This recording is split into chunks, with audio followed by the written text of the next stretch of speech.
જય માતાજી મિત્રો, બનાસકાંઠાની અંદર બનાસકાંઠાની બેન તરીકે ઓળખાતા એવા ગેનીબેન ઠાકોર જે બનાસકાંઠાની અંદર તેમની બહુ મોટી જીત થઈ છે।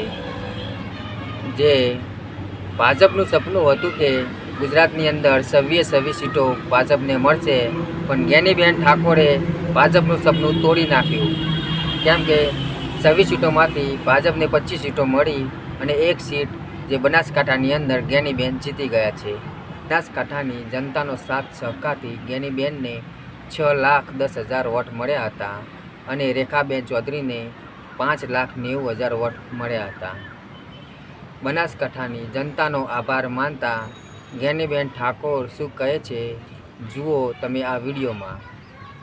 એ તમારી બેન તમારા વચ્ચે કાયમી છે, તમારા સુખ દુઃખમાં, તમારા નાના મોટા કામ માટે તમે લોકો કોઈ કમિટમેન્ટ કરીને આવ્યા છો, તો એ કમિટમેન્ટ પણ મારાથી શક્ય છે એટલું પૂરું કરીશ। એટલે બનાસકાંઠાની જનતાનો હૃદયપૂર્વક આભાર। હું ગુજરાતની જનતા પાસે 2-3 સીટો આવી હોત તો એક સાથે જવા આવવા માટેની સવલત વધારે રોત, અને બીજું હવે પ્રજાએ મને જનાદેશ આપ્યો છે, જે જવાબદારી સોંપી છે, તો પછી જે રીતે વ્યવસ્થાના ભાગરૂપે જે કરવાનું થતું છે કરી, અને દિલ્હી લેવલે સેન્ટ્રલ ગવર્મેન્ટની વિવિધ યોજનાઓ જે અમારા સિનિયર નેતાઓ છે, ભૂતકાળમાં મંત્રી તરીકે રહેલા હોય કે એમની પાસે જે કંઈ નાના મોટું એમની પાસે નોલેજ લેવાની વાત હોય, અનુભવ લેવાની વાત હોય, તો પણ એમની સાથે લઈ અને પ્રજાની જે ભરોસો મૂક્યો છે એમાં પૂરા ઉતરવાના પ્રયત્નો। ખૂબ હૃદયપૂર્વક આભાર માનું છું કે એમણે તન મન ને ધનથી વોટ અને નોટ એક વાત મારા પાસે એવી મૂકેલી કે બેન તમે કોઈ ચિંતા ના કરો, અને મેં કહ્યું કે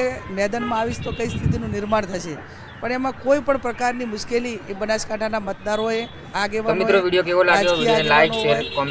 સામાજિક હોય એમણે તમામે ખૂબ પ્રેમ સ્નેહ અને લાગણી સાથે આ ચૂંટણી પોતે લડતા હોય એ રીતે પાર કરી છે, એટલે એમનો આભાર। સમાજો ને તમામ લોકોને જેના પ્રમાણમાં એને પોતાને નેતૃત્વ મળવું જોઈએ। બીજું અન્યાય સામે અમે લડીશું, પછી કોઈ પણ પ્રકારનો અન્યાય હોય તો અન્યાય સામે લડવા માટેનો અમારો સ્વભાવ રહ્યો છે। અમારા કાર્યકરો હોય, અમારી અમારી પાસે દુઃખી ભાવે જ્યારે આવે ત્યારે એની વાત વ્યાજબી હોય